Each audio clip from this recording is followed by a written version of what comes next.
Welcome, theater addicts. My name is Karen and I'm standing outside the York Theatre about to see the 6th annual East Van Panto by Theatre Replacements. It is The Wizard of Oz this year and I'm super excited because this is the 6th Panto I've seen. I've seen them all, and so I have really high expectations, and to date they haven't failed me. So what am I expecting? I am expecting an exquisite and beautiful set backdrop by local artist Laura Zarabeski. I love her artwork, and this is really the only time I feel like I ever get to see it, and there's usually other artwork on display, so I'm really stoked about that.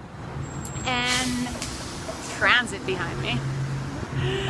And on top of that, also super excited to hear the entertaining riffs on popular tunes from Veda Hill, the music composer, who's done a number of pantos in the past as well. Those are both really key highlights, the music and the art of panto. And it's Stephen Drover's second time directing a panto, so I expect he'll be great. But more interesting is the fact that he's not the newest to the creative team. Playwright Marcus Youssef, who is another local and award-winning playwright, will be doing the script, and I'm familiar with his work, so I don't doubt that it will be intellectual and funny, which is what the panto is known for.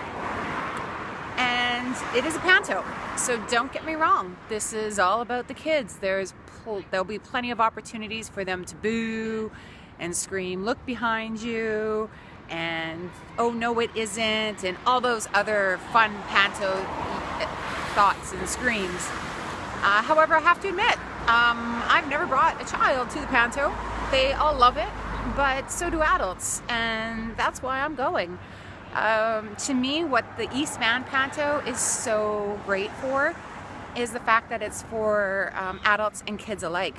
The writing is usually has some current issues and politics, all local. So all local to Vancouver, hence the East Van Panto, very Vancouver centric. It takes whatever sort of fairy tale or story that they're doing, classic, and turns it into Vancouver style, including the metro area. So that's always really fun to see how creative they get with that. And I am expecting no less of this than any of this that I've seen in the past. They even have some accessible shows, so check their website out for more details on that. They've got ones with ASL, they've got Vocal Eye, they've got relaxed performances, and there's even some with talkbacks for those of you who want to learn more about the panto and the making of it. I'm already giving it rave reviews, and I haven't seen it already, so it'll be interesting to see if it holds up to my expectations, because like I said, they're really high. So I'm super excited to get in there, and I will fill you folks in on how it goes. Hey theater addicts, I'm taking advantage of a rare opportunity to do a quick review while still in the theater. So East Van Panto never disappoints me, as I expected. However, I did want to make a few notes. I have to admit that the beginning of the show was very political. Although pantos are always very political, deal with a lot of current events, this one definitely seemed a little heavy on the political side to start off. I even heard some of the kids in the back being a little older, however, a little confused. And the reality is, with panto, usually the dancing, the singing, the theatrics, the costumes, I forgot to mention the costumes before, keep all the kids entertained even if they don't really get the jokes. It's kind of like watching adult animation. They don't get the jokes, but they love everything else. In this case, I feel like at the beginning there's some older kids who are maybe too old for the theatrics and too young for the humor that were a little lost. But you know what? It redeemed itself as it went on. So again, you know, at the end of the show, East Van Panto didn't disappoint. Some of the other things I want to mention, Alan Zinnick, I miss him. If you're an avid panto goer like me, you'll probably miss him as well. However, Dawn Petton returned, and she's great as always. However, I have to admit, there was a new star to the show for me. in a character, that is. I really enjoyed the Stone Crow, which surprised me since I love Dawn so much. So that was nice to see, nice surprise for me. Also, the lion fell a little flat for me, but with so many characters, it's hard for them all to be great.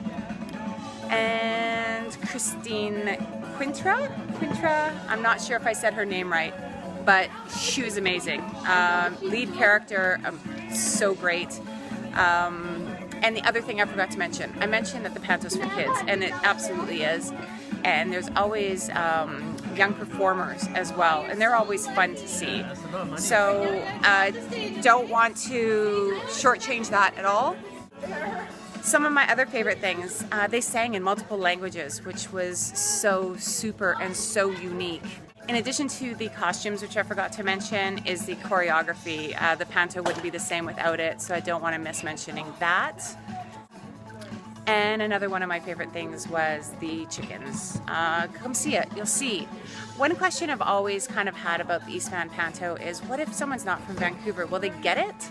And I kind of felt with this one, if you're not from Vancouver, you might not get it. So is it for everyone? Sure, ages 5 and up. Maybe teenagers might not enjoy it as much because they'll not enjoy the theatrics, they won't get the adult humor. And those outside of Van. So maybe those are the folks who shouldn't come. Otherwise, everyone else has got to come see the Panto. There's so many performances, there's no reason why you shouldn't check this out. The reality is it's got music, it's got art, it's got playfulness, it's got intellect.